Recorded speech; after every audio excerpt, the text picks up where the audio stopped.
आदाब नाजरीन, गुलिस्तान न्यूज देख रहे हैं आप। मैं हूं आपके साथ अतिया मुजीब। शुरुआत करेंगे न्यूज एट 6 की। सबसे पहले नजर डालेंगे कुछ बड़ी 10 खबरों पर। वजीर आला उमर अब्दुल्ला की सदारत में एक अहम इजलास। जम्मू कश्मीर में बिजली की फराहमी की पोजीशन का लिया जायजा।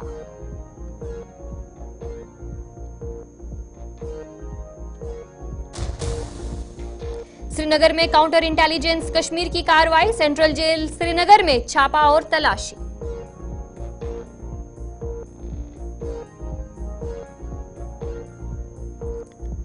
एनआईटी श्रीनगर के हॉस्टल में लगी आग, 2 कमरों को पहुंचा नुकसान। तहकीकात जारी।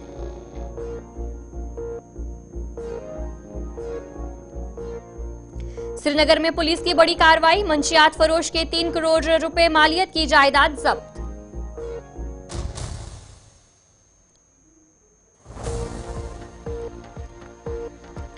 संभल जाना मेरा हक है, रोकना आइन के खिलाफ राहुल गांधी का बयान।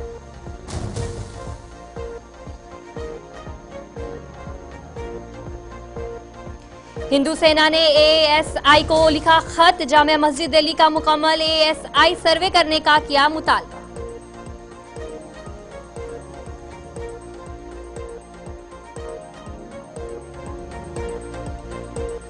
देवेंद्र फडणवीस होंगे महाराष्ट्र के वजीर आला। सरकारी दावतनामा जारी, कल होगी हल्फ बर्दारी।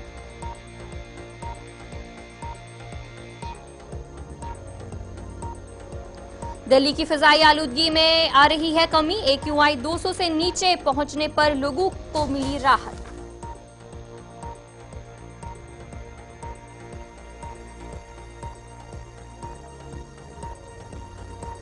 गोल्डन टेम्पल के बाहर सुखबीर सिंह बादल पर फायरिंग, मुलजिम गिरफ्तार।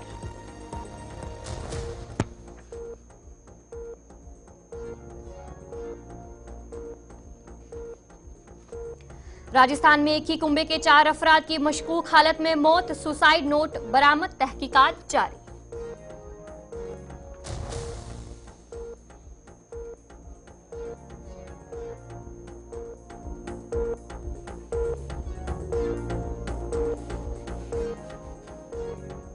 तो चलिए, ये थी कुछ बड़ी 10 खबरें। अब दीगर खबरों की तरफ भी रुख करेंगे। वजीर आला उमर अब्दुल्ला की सदारत में महकमा बिजली की जायजा मीटिंग का एक इनेकाद किया गया। मीटिंग में वजीर आला के मुशीर नासिर असलम वानी, चीफ सेक्रेटरी और महकमा बिजली के दीगर जिम्मेदारान मौजूद रहे। इस मौके पर वजीर आला ने महकमे की कारकर्दगी का जायजा लिया और आवाम को मौकूल बिजली फरहमी के हवाले से भी अहम हिदायत दी। वज़ीर आला ने अफसरान को हिदायत दी कि सर्दियों के दौरान बिजली की फरहमी में किसी भी किस्म की कमी नहीं होनी चाहिए और इस हवाले से एक मुकम्मल प्लान जो है वो तरतीब दिया जाए। उन्होंने इस बात पर भी जोर दिया कि इस प्लान पर अमल दरामद किया जाएगा।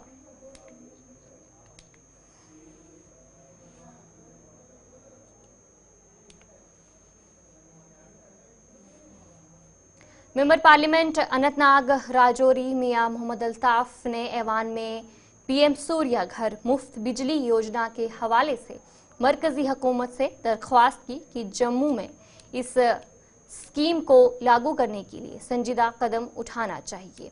उन्होंने कहा कि स्कीम के जरिए जम्मू कश्मीर के गरीब आवाम को बड़ी राहत मिलेगी। इस पर मरकजी वजीर प्रहलाद जोशी ने कहा कि जम्मू कश्मीर में इस स्कीम के तहत अब तक 2,88,000 रजिस्ट्रेशन हो चुकी है, जबकि 8,500 दरख्वास्तें भी मौसूल हो चुकी है, जिनकी जांच का अमल जारी है। श्री मियां अल्ताफ अहमद।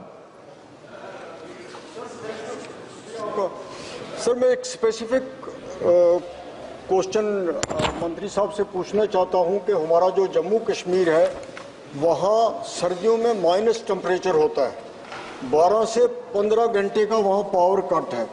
हमारे जो हाइड्रो इलेक्ट्रिक प्रोजेक्ट हैं उनका पावर तो नेशनल ग्रिड में जाता है।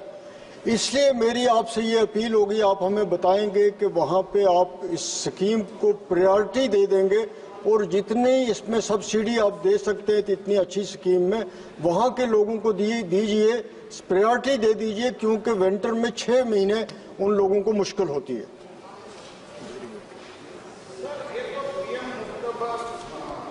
मुफ्त बिजली योजना जो है, पीएम सूर्यघर मुफ्त बिजली योजना, this is for all state sir. तो जो स्टेट परफॉर्म करेगा, अभी तो हम 75,000 crore, one of the biggest, जैसे मैंने पहले भी कहा, ये one of the biggest scheme है for the free electricity supply to the poor people of this country. इसलिए जो भी इसका उपयोग करेगा, जम्मू कश्मीर में भी इसका उपयोग करते हैं, तो जम्मू कश्मीर में भी हम इसके लिए काम कर रहे हैं। और जो भी applicants, 8,500 applications have been received in Jammu and Kashmir and 2.88 lakh registration हुआ है। इसके अलावा भी लद्दाख में हमने एक बहुत बड़ा रिन्यूएबल एनर्जी का प्रोजेक्ट भी हमने शुरू किया है। उसका इवैक्यूएशन का भी काम बहुत तेज गति से हो रहा है। एमएलए लंगेट शेख खुर्शीद ने ब्लॉक हेडक्वार्टर करालगुन में मुख्तलिफ महकमों के अफसरान के साथ एक जायजा मीटिंग मुनक्किद की। मीटिंग का मकसद तरक्याती मंसूबों की पेशरफ्त का जायजा लेना, अवामी शिकायत का हल निकालना और महकमों के दरमियान हम आहंगी बढ़ाना था। एमएलए ने बरवक्त मंसूबों की तकमील और अवामी फलाही स्कीमों को तरजीह देने की अहमियत पर जोर दिया और अफसरान को जारी मंसूबों में रुकावटों को दूर करने की भी हिदायत दी। और जिसमें जो है अलग अलग डिपार्टमेंट्स के जो हेड्स थे, यहाँ सेक्टोरल हेड्स, वो उनकी पार्टिसिपेशन रही यहाँ मीटिंग में। और इसमें जो विंटर जो आने वाले हैं, इसमें राशन का मसला है, बिजली का मसला है, या जो इस वक्त जो काम चल रहे हैं, तो उस हवाले से हमने एक जनरल रिव्यू मीटिंग की। और यहाँ पे ना सिर्फ एक रिव्यू मीटिंग थी, बल्कि एक छोटा सा एक पब्लिक दरबार भी था, जिसमें लोगों की कुछ ग्रीवियंसेस थी, उनको कुछ ग्रीवियंसेस को हमने ऑन स्पॉट ही वहाँ पे जो है एड्रेस करवाया। और कुछ जो है जो यहाँ हमारे ऑफिसर्स की कॉम्पिटेंस से बाहर था, हायर अप्स को लिखने की ज़रूरत थी या उनकी नोट्स में लाने की ज़रूरत थी, तो उस सिलसिले में भी जो है हमने वो फॉरवर्ड। अगर आप देखेंगे कि इस वक्त पीएचई डिवीज़न जो हंदवारा है, वहाँ पे 2 टैंकर्स हैं, वो कोशिश कर रहे हैं अपनी तरफ से कि जहाँ जहाँ पे भी पानी की किल्लत है, वहाँ पे वो डेली बेस्ड या वीकली बेस्ड जो है, जैसे वहाँ पे रिक्वायरमेंट है वहाँ पानी पहुँचाते हैं। और साथ ही साथ जो इस वक्त स्कीमें हैं वो चल रही हैं। अगर हम गाज़ियाबाद की बात करें, यहाँ पे जो जेई कंसर्न है नवप्रीत जी, उनके साथ हम दिन में कम से कम 4-5 बार जो है हम उनके साथ कांटेक्ट में रहते हैं, जहाँ जहाँ पे भी जो स्कीमें चल रही है या जहाँ जहाँ पे अगर पाइप की शॉर्टेज है या इंस्टॉलेशन है, वो कर रहे हैं। और मुझे उम्मीद है कि बहुत जल्द जो है ये जो एक बड़ा मसला है, ये ना सिर्फ ये 1 महीने या 1 दिन का मसला नहीं है, बल्कि ये दहाइयों का मसला है यहाँ गाज़ियाबाद में। और मुझे उम्मीद है कि इंशाल्लाह कुछ महीनों के अंदर अंदर जो है, इस हवाले से आप देख सकते हैं कि ओवरऑल ये यूटी में प्रॉब्लम है। इसके लिए हम क्या कहें कि ये सरकार को देखना चाहिए कि यूटी सरकार को, चीफ मिनिस्टर साहब को या जो कंसर्न मिनिस्ट्री है, उनको इस बारे में जो है कोई कंक्रीट स्टेप उठाने पड़ेंगे। और ना सिर्फ बिजली की जो अवेलेबिलिटी है, बल्कि जो लोगों के साथ वादे किए गए कि आपको फ्री बिजली दी जाएगी, उल्टा क्या हो रहा है कि उल्टा आप देख सकते हैं इस वक्त के 200 यूनिट तो दूर की बात, लेकिन इस वक्त जो है पिछले 3 महीने में अगर आप देखेंगे, 3 महीने में जो है लगातार एक कंज्यूमर के जो है एनहांस किए जा रहे हैं उसके जो टैरिफ हैं। तो पहले 500 से लेके उनको 1000 के बाद फिर 1500 के बाद कहीं कहीं तो 1800 और 2000 भी चार्ज कर रहे हैं। तो ये जस्टिफाई नहीं कर सकते हैं जो बिजली डिपार्टमेंट। और हमें उम्मीद है कि हम जिस वक्त असेंबली सेशन लगेगा, उस वक्त भी जो है हम ज़ोर शोरों से जो है ये मसला उठाएंगे। लेकिन उम्मीद साथ ही ये भी करते हैं कि शायद उससे पहले ही गवर्नमेंट जो है एक बाज़ाब्ता, एक जामिया, एक मुनज़्ज़म पॉलिसी इस हवाले से जो है पब्लिक के सामने लाएगी कि किस तरह से जो है जो उन्होंने वादा किया है कि 200 यूनिट बिजली हम फ्री दे देंगे वो लोगों। जिला बांडीपुरा में पोषण भी पढ़ाई भी मुहिम के तहत एसटीएम संबल मुर्तजा अहमद ने आंगनवाड़ी कारकुनों के लिए तरबियती प्रोग्राम का आगाज किया। इस दौरान सीडीपीओ सुंबल संजीदा हाशमी और सीडीपीओ बांडीपुरा सैदावानी ने बच्चों की इब्तदाई तालीम और देखभाल पर एक किताब भी जारी की। एसडीएम ने बच्चों की बेहतर तरक्की के लिए तालीम और ग़िज़ाइयत को एक साथ करने की अहमियत पर जोर दिया और आंगनवाड़ी कारकुनों की मेहनत को सराहा। आंगनवाड़ी वर्कर्स को 3 दिन का कोर्स पोषण भी पढ़ाई भी है। इसका यही है कि हमारा एक तो सक्षम आंगनवाड़ी सेंटर का कॉन्सेप्ट है इस वक्त, और है पोषण 2.0। तो उसमें हमें यही है कि पोषण 2.0 में हम शिफ्ट कर रहे हैं from quantity to quality nutrition, कि बच्चों को बैलेंस्ड डाइट मिलना चाहिए ताकि हमारे बच्चों में कोई भी जो डिफॉर्मिटी रहती है, न्यूट्रिशन डिफॉर्मिटी, वो उनमें ना रहे।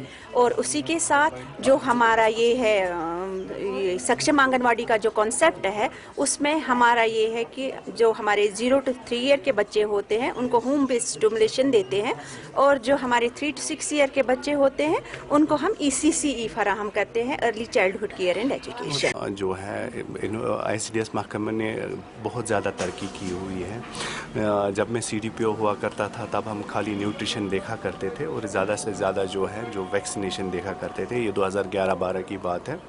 तो आज मैं देख रहा हूँ न्यूट्रिशन, ये जो बच्चे की ग्रोथ है वो बाज़ाब्ता ट्रैक की जाती है थ्रू ऐप्स, उनका वेट चेक किया जाता है, उनको उनके न्यूट्रिशन का ख्याल किया जा रहा है। तो अभी जो आज का प्रोग्राम जो अभी हमने जो इनाग्रेट किया, पोषण भी पढ़ाई भी, तो वी आर ग्रेजुएटिंग टू, अब ऐसी जो हमारे आंगनवाड़ी सेंटर्स हैं, those are not only nutrition centres, अब वो एजुकेशन सेंटर्स भी बनेंगे।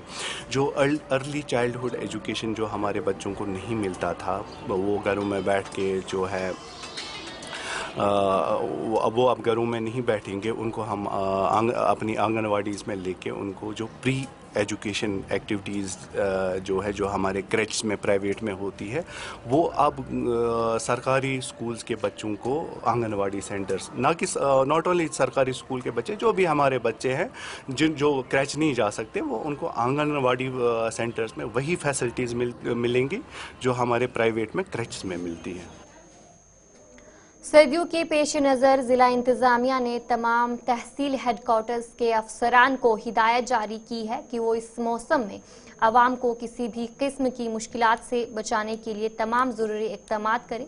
इस हवाले से तहसील मजिस्ट्रेट को करनाग अंसार हुसैन ने कहा कि इंतजामिया की तरफ से मुकम्मल इंतजाम किए जा रहे हैं ताकि आवाम को किसी किस्म का परेशानी का सामना न करना पड़े। इस सिलसिले में डीसी साहब ने भी एक मीटिंग ले ली, तो उसमें उन्होंने नोडल ऑफिसर्स भी बनाए, तहसीलदार को एट तहसील लेवल पे नोडल ऑफिसर बनाया गया है इसके लिए। और हमने जो कंट्रोल रूम है इसके लिए, विंटर प्रिपेयरनेस कंट्रोल रूम, वो भी हमने तश्कील दिया है। और जो डिफरेंट डिपार्टमेंट्स के साथ हमने, जो कंसर्न डिपार्टमेंट्स हैं उनके साथ मीटिंग भी ले ली, उनकी प्रिपेयरनेस भी देखी, उन्होंने जो मशीनरी डंप की है उसके बारे में उनसे पूछा। तो इंशाल्लाह हमारी इस बार जो प्रिपेयरनेस है वो फुल है। यहाँ पर 4 डिपार्टमेंट्स है जो स्नो क्लियरेंस करते हैं। एक NHIDCL जो मेन हाईवे क्लियर करता है, बाकी मैक्सिमम जो रोड्स है वो TMGSY वो थ्रू मैकेनिकल डिपार्टमेंट के थ्रू वो क्लियर करता है। तो हमने उनसे मीटिंग भी की है, तो उनको हमने हिदायत दी है कि आप तैयार रहे, अपनी मशीनरी, अपनी मैन उनको तैयार रखिए, ताकि जो ही ये स्नो फॉल होगा तो clearance within no time होना चाहिए। हाँ, हमने कंट्रोल रूम तहसील लेवल पे तश्कील दिया है, उसमें डिफरेंट डिपार्टमेंट्स है, उनके जो नोडल पर्सन्स है उनके नंबरात भी हमने शाया किए हैं। तो हम लोगों से गुजारिश करते हैं जो कोई भी अगर ग्रीवेंस होगी तो उन नंबरात पे आप फोन कीजिए, ताकि हम अपने जो टीम्स है, चाहे मशीनरी है या चाहे एम्बुलेंस सर्विस है, तो वो हमने तैयार रखी है। तो उस वक्त वो अगर कॉल भी करेंगे तो हम उधर जाएंगे। लोगों से यही गुजारिश है कि जो ही बर्फबारी होती है तो मैक्सिमम लोग सड़क पे अपनी गाड़ियां रखते हैं। तो हम लोगों से गुजारिश करना चाहते हैं कि रोड पे ये पार्किंग न करें गाड़ियों को। इससे क्या होता है कि इससे स्नो क्लियरेंस में फिर हिंड्रेंस क्रिएट हो जाता है और टाइम लगता है स्नो क्लियरेंस में। हम यही गुजारिश करते हैं कि आप गलत जगह पे पार्किंग मत कीजिए गाड़ियों को। इस सिलसिले में सियासी अदबी समाजी शख्सियत मरहूम अब्दुल गनी नसीम की बरसी ज़ियारत अहमद बादशाह के आस्ताना आलिया में मनाई गई। इस मौके पर एक दुआए महफिल का भी इनकाद किया गया, जिसमें अब्दुल गनी की हयात और फ़न को सराहा गया। महफिल में अंजुमन सूफियाना कलाम अहमद बादशाह, औकाफ कमेटी अहमद बादशाह और मीडिया के अराकीन ने शिरकत की।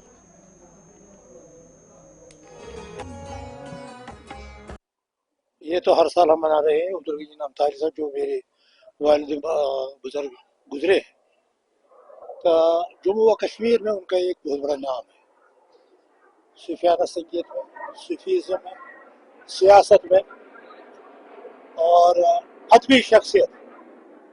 ये जानी मानी एक हस्ती, बहुत बड़ी हस्ती है। ये यहाँ के अपोजिशन भी मानते हैं, सब कोई, हर कोई मानता है। उनका जानदाराना रोल, उनका सूफी रोल और उनका इतना बड़ा रोल, मजलूम के खातिर उन्होंने कितना जंग किया है यहाँ जम्मू कश्मीर में। एक नाम है, एक तवारीख है। और अपने जो उनके जाने के बाद उन्होंने हमें सिखाया था कि सूफीज़म की तरफ किस तरह चलना है, क्या करना है। वो दुनिया को सिखाते थे, हमें भी दर्ज दिया है। उन्हीं के नक्श कदम पर हम चलकर हर साल हम उनका ये दिन मना रहे हैं। तो और उन्हीं की याद में यहाँ दुआया मजलिस भी होती है, वगैरह होती है। हर जुमारात को यहाँ महफिल होती है, जिसका संग बुनियाद उन्होंने छोड़ा है। तो संगीत रहता है, दुआया मजलिस रहती है, ये सिलसिला चलता है। नए नए लोगों को हम दावत देते थे, या आज भी दे रहे हैं। और नमता अली साहब की भी उस वक्त कोशिश थी कि लोग आए, सीखे सूफीज़म क्या है, असली ज़िंदगी क्या है, तो उसका मकसद क्या है, ये दुनिया क्या है, यहाँ दुनिया में क्या हासिल करना है, तो किस तरह जाना है। तो उसी के लिए और अपना माशूक, सारी दुनिया का एक ही माशूक है, वो मोहम्मद अरबी है सल्लल्लाहु अलैहि वसल्लम, जनाब अली मौला करमुल्लाह ताला। उन्हीं की तरफ जाकर उन्हीं का वो ध्यान अपने में पैदा करने के लिए हम आज भी नौजवान को उसी तरह दर्ज देते हैं, जिस तरह हमारे नमता अली साहब जम्मू कश्मीर में इसलिए के लिए काम कर रहे थे। इसमें बुनियादी तौर मेरे ख्याल से एक अहम पहलू है इसका, अपने माँ बाप की जिम्मेदारी अपने बच्चों को सिखाने के लिए। उसके बाद उसके आता है उस्ताद, जहाँ पर वो जाते हैं पढ़ने के लिए, और जो दाई बाई की संगत जो है आज उससे। मगर इस पर भी हम काम कर रहे हैं कि हम नौजवानों को किस तरह सूफीज़म की तरफ रागिब करेंगे, इनको कैसे वापस लाएंगे, इस पर काम कर रहे हैं। इस पर हर एक का फर्ज है, आपका भी, मेरा भी, सबों का भी, हुकूमत का भी, सबको हमें कोशिश करनी चाहिए। तो चलिए न्यूज़ एट 6 जारी रहेगा। फिलहाल रुकेंगे एक छोटे से दम है। MSME के तहत 6 हफ्ते का हुनरमंदी तरबियती programme mini civil testing labs faculty of agriculture Wadura में शुरू किया गया। प्रोग्राम का मकसद बेरोजगार नौजवानों को मिट्टी टेस्टिंग लैब्स के क़याम के लिए कारोबारी महारत फराहम करना था। प्रोफेसर रिहाना हबीब कांत ने शुरा को कारोबारी मौके तलाश करने की तरगीब दी और मिट्टी टेस्टिंग लैब्स के फ़ायदे पर जोर दिया।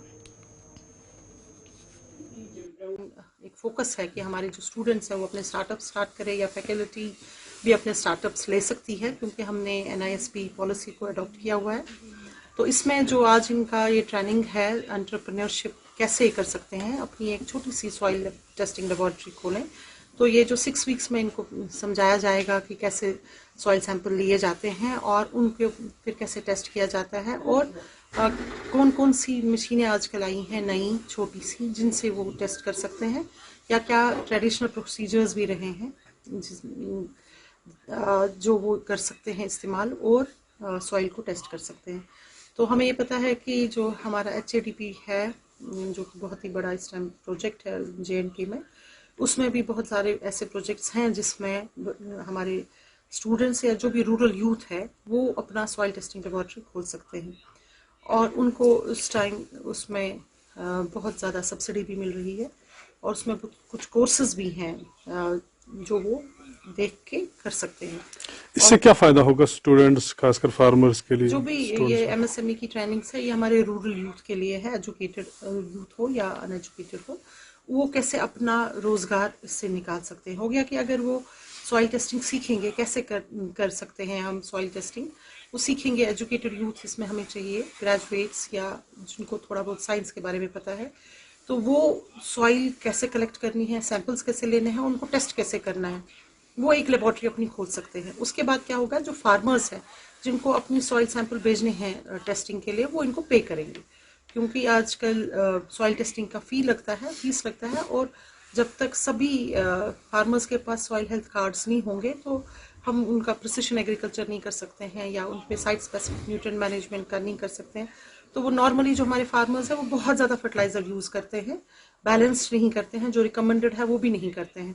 तो जब वो सॉइल टेस्ट करेंगे तो फिर उनके पास उनको वही रिकमेंडेशन आ जाएगी कि आपका सॉइल किस में कमज़ोर है, तो वही वाला फर्टिलाइजर। फार्मर्स के लिए क्या मैसेज रहेगी आपकी तरफ से? फार्मर्स के लिए ये मैसेज रहेगी कि वो जो ब्लैंकेट यूज़ कर रहे हैं, बिना सोचे समझे वो फर्टिलाइजर्स डाल रहे हैं, और अगर हमने 3 फर्टिलाइजर्स बोले होते हैं वो एक ही डालते हैं, वो थोड़ा एक्सेस में डाल देते हैं या कम भी डाल देते हैं।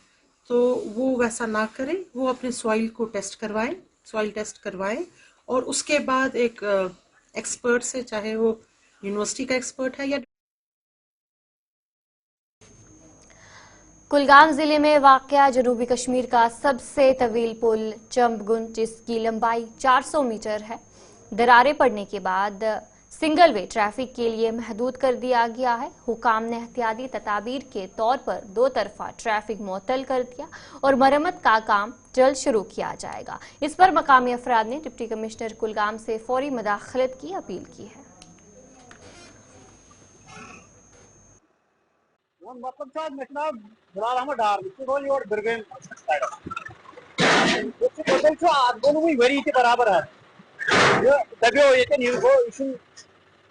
लोडेड गाड़ी गसन मुश्किल तरन यपर अनसेफ रूद यह रुद ठीक कालस मज क्या गो क्या दलील गई कोता टाइम वरी लगभग गए सठा खुश कलगमिस मज आयो यह नमून कदल बनाने यपर वारिया झूठ ये श्रीनगर पे बारामुल्ला पे बाकी जान नुन फोटो तुलने लुक सेल्फी बनावन ये बड़ मजस मंज बेन लोकल यपर ये तमाश वमाश वुचने तो बड़ मतलब खुशकील कदल ये बनाया गवर्नमेंटन असल मतलब स्पेशल डिस्ट्रिक्ट कलगमिस मन लगभग साउथ कश्मीर मगर बदकस्मती यह कि ये 32 करोड़ 33 करोड़ कदलस ठेक यह अनसेफ करार दिन तो यह गो कदल बोन तो वो ये नजर बोन तो यह कोता। तो चलिए न्यूज़@6 में इतना ही। अभी के लिए मुझे दीजिए इजाजत और आप बने हैं गुलिस्तान न्यूज़ के साथ।